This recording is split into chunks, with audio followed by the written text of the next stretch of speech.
नमस्कार,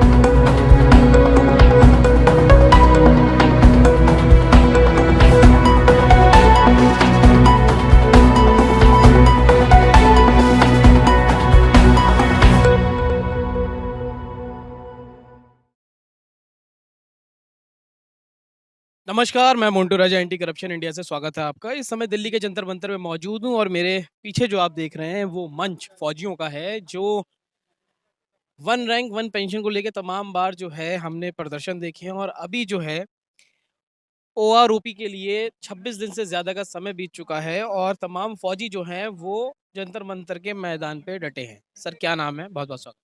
मेरा नाम Suvidha major Sukhdev Singh and I thanks to the anti corruption media. ये आस करते हैं कि आप जो कुछ भी दिखाएंगे हमारी फेवर में और इस जो मोर्चा है उसकी वेल विश के लिए करेंगे। जी बिल्कुल, जानकारी लेने के लिए आए हैं क्योंकि मैंने तकरीबन 21 दिन पहले आप लोगों का जो प्रोटेस्ट यहाँ पे चल रहा था वो कवर किया था।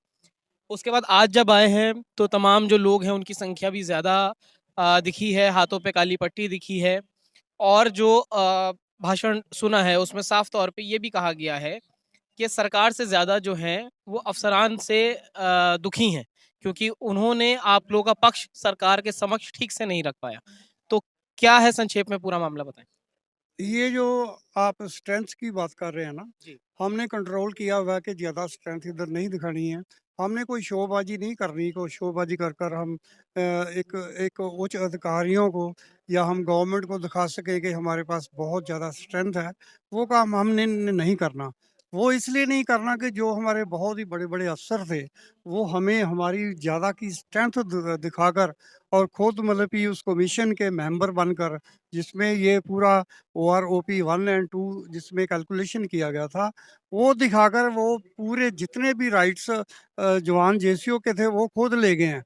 तो इधर की जितनी भी स्ट्रेंथ है हम पूरी कंट्रोल कर कर रखे हुए हैं कि अगर गवर्नमेंट हमारी धीरे से माँग नहीं मानती तो फिर मजबूरन हमें भी कुछ ना कुछ कोई स्ट्रिक्ट एक्शन लेना पड़ेगा। एक्शन ये नहीं हम कोई गवर्नमेंट के खिलाफ लड़ाई कर रहे हैं, हम अपने हकों की हक जो है वही मांग रहे हैं। क्योंकि जो संख्या की बात हो रही है उसमें तो ये है सिर्फ जो अफसरान होते हैं वो 3% है, 97% जो हैं वो जेसीओज और तमाम जो हैं सिपाही और तमाम लोग होते हैं जो सबसे ज़्यादा पीड़ित हैं क्योंकि जो ओआरओपी 1 था उसमें ये सोचा था कि फ़ायदा होगा, उसमें नहीं हुआ। ओआरओपी 2 आया, उसके बाद आप लोग कह रहे हैं और उसमें नुकसान हो गया। तो आप लोगों की जो निगहबानी था, पहले अफ़सरान करते थे, अब आप लोग खुद कर रहे हैं और आपने कहा कि संख्या को हमने अभी एकत्र नहीं किया है। जो ज्ञापन दिया है क्योंकि मोदी सरकार ने वादा किया था ये जवानों से भी और जवानों के नाम पे लाखों वोट भी अर्जित करे हैं। मोदी सरकार सुन रही है या नहीं सुन रही है? क्या क्या रुख क्या है सरकार का? सरकार का रुख अभी तक तो नापक्षी है, क्योंकि हमारे पास अभी तक ना कोई पॉलिटिशियन, ना कोई सरकारी कोई भी मुलाजिम या कोई हाई ऑफिशियल कह लो, अभी तक कोई किसी ने हमें पूछा भी नहीं है, इवन पानी तक भी नहीं पूछा।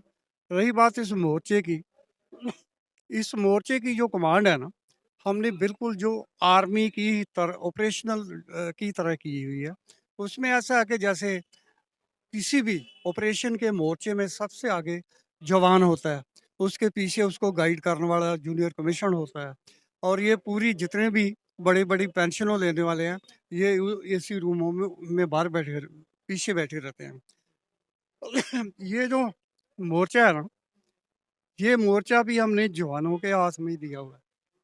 हम सिर्फ उनको गाइड कर रहे हैं। तो ऐसे ही गाइडलाइन आगे चलती रहे कि हम अपनी जीत की तरफ बढ़ते रहें। वो जीत हमारी कोई ऐसी नहीं है, वो सिर्फ हमारी हक हक की मांगे हैं जो सरकार ने सॉल्व करनी चाहिए और जल्दी सॉल्व करेंगी तो हम जल्दी इधर से चले जाएंगे। अच्छा सर कितने साल आपने पानी पिएँगे पहले? सर कितने साल आपने सर्विस दी है? मैंने फौज में 30 साल सर्विस किया, तो 30 साल सर्विस में बड़े बड़े तगड़े अनुभव भी देखे हैं। तो उसमें क्या, मैं कम्युनिकेशन में था और कम्युनिकेशन में अलग-अलग तरह की ड्यूटी दिया गया था, जो कि ड्यूटीज़ भी ज़्यादा वर्णन जो हम लोग मीडिया में नहीं कर सकते, वो हमने अच्छी तरह अपनी ड्यूटीज़ करते हुए अपने 30 साल की सर्विस को करते हुए पेंशन आए हैं। पेंशन आने के बाद में भी हम अपने अपने तरह-तरह के काम करते रहे हैं। लेकिन अभी जो बेनिज़मियाँ हमारे साथ पेंशन में की गई हैं, बहुत ही ज़्यादा त्रुटियाँ, सिंपली एक एमएसपी में ले लो। एमएसपी पहले तो ये मीडिया वालों को पता ही नहीं था कि एमएसपी क्या है।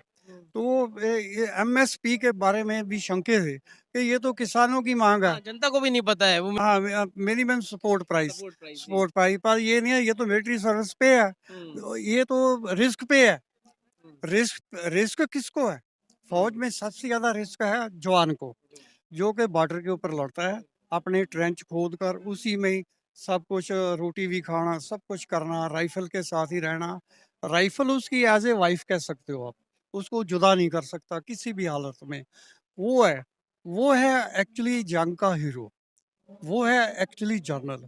जो लोग हम लोग पीछे हैं, उसको गाइडलाइन देने के लिए कई कुछ है, वो तो वेरवे अलग-अलग चीज़ है। हुँ, तो इसी तरह वो एक्चुअल जो जो रिस्क ऑफ लाइफ है उनका है। उनको क्या दिया गया? स 5200 हुँ, और जो सबसे पीछे बैठ रहा है उसको कितना 15,500 रुपया। और जो कहीं भी कोई जाती नहीं है मिलिट्री नर्सिंग सर्विस, चाहे वो हमारे बीच में ही हैं, सब कुछ हमारी लड़कियां भी हैं, बहनें भी हैं, सब कुछ हैं। उनको कौन-सा रिस्क ऑफ लाइफ है जिसमें 10,500 दिया गया है हुँ, और जवान जो बॉर्डर के ऊपर गोली के सामने है, हुँ, उसको 5200 रुपया। हुँ, ये कौन-सा अन्याय है? अनजस्टिस। अनजस्ट है, ये गवर्नमेंट बता दे या उनको जो सेटल करने वाले वो बता दें। तो जब सर ये कमीशन और जब ये टीम्स बनती हैं, सरकार का ये कहना है हम लोग विशेषज्ञ बुलाते हैं, गहन अध्ययन होता है, उसके बाद किसी भी निष्कर्ष पे हम लोग पहुँचते हैं। तो आपको लगता है कहीं न कहीं चूक रहती है इन चीज़ों में? ये गवर्नमेंट की बात बिल्कुल करेक्ट है। वो एक बना देते हैं हाई ऑफिसर्स। हाई ऑफिसर्स में उसमें सबसे ज़्यादा जो बनाते हैं वो इसके इंडियन आर्मी के हाईली डेकोरेटेड ऑफिसर्स।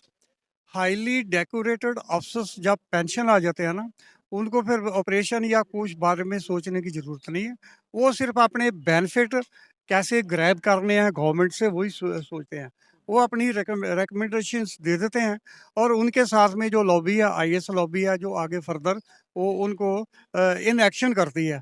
वही ये पूरे रिकमेंडेशन देते हैं और आईएएस लॉबी जो भी इनके साथ में मेंबर्स कह लो या चीफ कह लो, वो बनते हैं। वही गवर्नमेंट को रिकमेंडेशन देते हैं और गवर्नमेंट इन बिन उनको लागू कर देती है। अच्छा सर, कभी सोचा था कि इतने साल 30 साल आपने सरहद पे निगरानी करी, तमाम वहाँ जंग में खड़े रहे। आज यहाँ सड़कों पे जंग होगी, कभी सोचा था कोई फ़ौजी सोचता है अच्छा ये कि हम देश की सेवा में जा रहे हैं, उसके बाद देश के लिए लड़ेंगे, उसके बाद अगर रिटायरमेंट हो जाएगी, उसके बाद हम सड़कों पे अपने हक के लिए लड़ेंगे? ऐसा है, ये लड़ाई नहीं है। ये लड़ाई नहीं है, हम लोग इसको कह सकते। लड़ाई एक एनिमी कंट्री के साथ रहती है। हम लोग बैठे हैं सिर्फ़ अपने हक की आवाज़ बुलंद करने के लिए। इसको आप लड़ाई की संख्या ना दें, क्योंकि अपने जो हक है ना, उनकी आवाज़ उठाने के लिए हमारा राइट है, लड़ाई नहीं है। राइट। तो क्या आप संदेश देना चाहेंगे उन तमाम अपने साथियों को और एक संदेश गवर्नमेंट को भी जो आप कहना चाहें? गवर्नमेंट को संदेश क्या देना है? हम गवर्नमेंट को संदेश नहीं को दे सकते। गवर्नमेंट को तो हमें संदेश देना चाहिए हुँ। कि आपकी जितनी हक की माँगे हैं, उसके ऊपर हम लोग गौर कर रहे हैं। तो 26 दिन गौ से लेकिन कोई आया नहीं ना संकेत सरकार की तरफ से? नहीं, वो तो नहीं आते, लेकिन आप लोग तो आते रहते हो कवर करने के लिए। हमारे लिए यही बड़ी खुशी की बात है कि आप लोग आते हो, हमारी खबर डेली पहुँचाते हो। तो इधर तो जो इंटरनेशनल मीडिया कह लो या इंडिया का मीडिया कह लो, उनको बैन किया हुआ है कि उधर नहीं जाना, नहीं आए। तो हमारी आवाज़ तो आप लोग बुलंद करते रहो, ऐसे ही करते रहो। हम गवर्नमेंट के साथ भी हमारी डेली की डेली आवाज़ आप लोग पहुँचाते हैं। इतनी बड़ी बड़ी खुशी की बात है। Thank you. क्या नाम था सर? सुविधा मेजर सुखदेव सिंह। तो मेरे साथ थे सूबेदार मेजर सुखदेव जी। तो उन्होंने तमाम जो समस्याएँ हैं वो बताई और कैसे एक जवान जो है अपनी जवानी में सेना के अंदर भर्ती होता है, उसके बाद बुढ़ापे में उसे सड़कों पर उतर के अपनी आवाज़ जो है वो रखनी पड़ती है। क्योंकि कहीं न कहीं ये देखा जा रहा है जो अफ़सरान हैं, उन्होंने सरकार के साथ जो कमेटी रही उसमें भी शामिल हुए। लेकिन जो सबसे ज़्यादा रिस्क पे काम करता है, उसकी जो ज़िंदगी है वो आज भी ऐसी है कि सड़क पे वो अपने हक-हकूक़ के लिए आवाज़ें उठा रहा है। तो इस पूरी चर्चा पे आप क्या सोचते हैं, क्या आपकी राय है? कमेंट द्वारा अपने विचार हमसे आप साझा करें। अगली अपडेट के साथ आपके सामने फिर प्रस्तुत होंगे। नमस्कार। सब्सक्राइब करें हमारे YouTube चैनल को और बने रहें हमारे साथ।